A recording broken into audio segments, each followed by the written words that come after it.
નમસ્કાર મિત્રો, આજે તારીખ 30 ઓગસ્ટ 2025 ની આજની સવારની હવામાન અપડેટની અંદર માહિતી મેળવીએ તો ગુજરાતની અંદર હજુ પણ ભારે વરસાદનું અનુમાન દેખાઈ રહ્યું છે. બંગાળની ખાડીની સિસ્ટમની અસર ગુજરાતમાં નોંધાઈ રહી છે. હજુ કેટલા દિવસ દરમિયાન વરસાદી માહોલ જોવા મળશે, કયા વિસ્તારની અંદર હળવા મધ્યમ ભારે વરસાદો નોંધાઈ શકે છે તેની વિસ્તારથી માહિતી મેળવશો.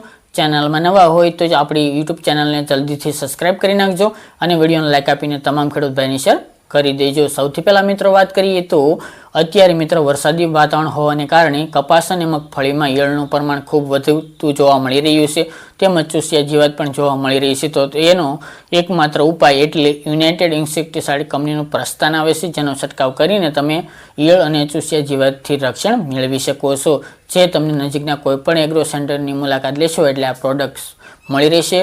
તેમજ આનું રિઝલ્ટ પણ સારું છે અને વધુ માહિતી માટે સ્ક્રીન ઉપર નંબર આપેલા છે. હવે મિત્રો વાત કરીએ તો ગુજરાતમાં વરસાદી રાઉન્ડની. તો મિત્રો છેલ્લા 3-4 દિવસથી ગુજરાતમાં વરસાદની ગતિવિધિ વધતી જોવા મળી રહી છે, તેમજ આગામી દિવસની અંદર હજુ પણ વરસાદની ગતિવિધિ વધે તેવી સંભાવના હાલ નોંધાઈ રહી છે. આ રાઉન્ડ મિત્રો હવામાન વિભાગની અપડેટ પ્રમાણે 10 સપ્ટેમ્બર સુધી ચાલે તેવી શક્યતા નોંધાઈ રહી છે.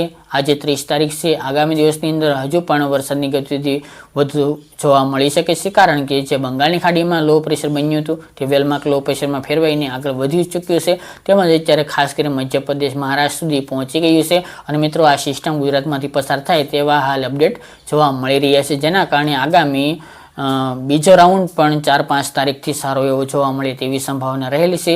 ફક્ત આજના 4-5 દિવસની વાત કરીએ તો આજે 30 તારીખ દરમિયાન વરસાદની સંભાવના છે, જેમાં સુરત, વલસાડ, નવસારી, તાપી, ડાંગ, ભરૂચ, અંકલેશ્વર, નર્મદા, ડેડિયાપાડા, ઉમરપાડા, છોટાઉદેપુર સહિતના ભાગોની અંદર હળવા મધ્યમ ભારે વરસાદો છૂટાછવાયા વિસ્તારની અંદર જોવા મળશે.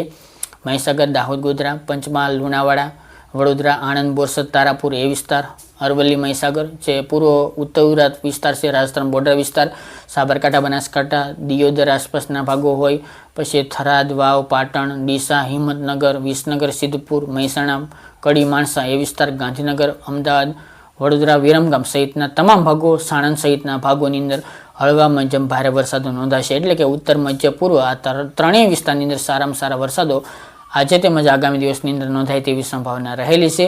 સૌરાષ્ટ્રની મિત્રો વાત કરીએ તો પૂર્વ સૌરાષ્ટ્ર અને દક્ષિણ સૌરાષ્ટ્ર, જેમાં ગીર સોમનાથ, જૂનાગઢ, અમરેલી, બોટાદ અને ભાવનગર આ વિસ્તારની અંદર વધુ સંભાવના છે. ખાસ કરીને જે ઉનાથી લઈને ભાવનગર સુધીની દરિયાઈ પટ્ટી છે તેમાં ભારે વરસાદની સંભાવના હાલ નોંધાઈ શકે છે. બાકી સૌરાષ્ટ્રના વિસ્તારની અંદર વરાપ જોવા મળશે એકંદરે, તેમજ હવામાન પલટાયેલું જોવા મળી શકે છે. કચ્છમાં પણ હમણાં 4-5 દિવસ દરમિયાન વરસાદની કોઈ સંભાવના નથી.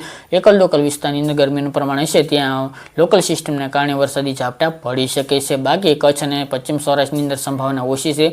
ઉત્તર સૌરાષ્ટ્ર, મધ્ય સૌરાષ્ટ્ર આ ભાગોની અંદર પણ અમુક જગ્યાએ રેડા ઝાપટા પડી શકે છે. બાકી વરસાદની કોઈ સંભાવના જણાતી નથી. બાકી મિત્રો આગામી 4-5 સપ્ટેમ્બર સુધી ગુજરાતમાં આવી રીતે વરસાદનું જોર જોવા મળશે, જેમાં દક્ષિણ ગુજરાત હોય, ઉત્તર ગુજરાત હોય, મધ્ય ગુજરાત હોય અને પૂર્વ ગુજરાત હોય અને પશ્ચિમ સૌરાષ્ટ્રની અંદર વરસાદની ગતિવિધિ જોવા મળી શકે છે. બાકી મિત્રો પશ્ચિમ સૌરાષ્ટ્ર, દક્ષિણ અને ઉત્તર સૌરાષ્ટ્રની અંદર જે હવામાન વિભાગની નવી GFS મોડેલ અપડેટ પ્રમાણે વાત કરવામાં આવે તો 5 તારીખ બાદ સિસ્ટમનો રૂટ હાલ બદલાય અને એ ભાગોની અંદર ચાલે કચ્છ અને પશ્ચિમ સૌરાષ્ટ્ર તરફ, તો સૌરાષ્ટ્રના અને કચ્છના ભાગોની અંદર સારા વરસાદની હાલ શક્યતા રહેલી છે. પરંતુ હાલ શક્યતા ઓછી જોવા મળી રહી છે. પશ્ચિમ સૌરાષ્ટ્ર અને કચ્છના ભાગોની અંદર જ્યાં વરસાદી માહોલ ઓછો છે ત્યાં પણ મિત્રો ખાસ કરીને વરસાદનું જોર ઓછું જોવા મળે આ રાઉન્ડની અંદર પણ તેવી સંભાવના રહેલી છે. બાકી સિસ્ટમ ઉપર આધીન છે, કોઈ પણ ફેરફાર હશે તો અપડેટ આપતા રહીશું. મિત્રો આ અત્યારની વહેલી સવારની અપડેટ. ફરી એક નવા વિડીયો સાથે મળીશું.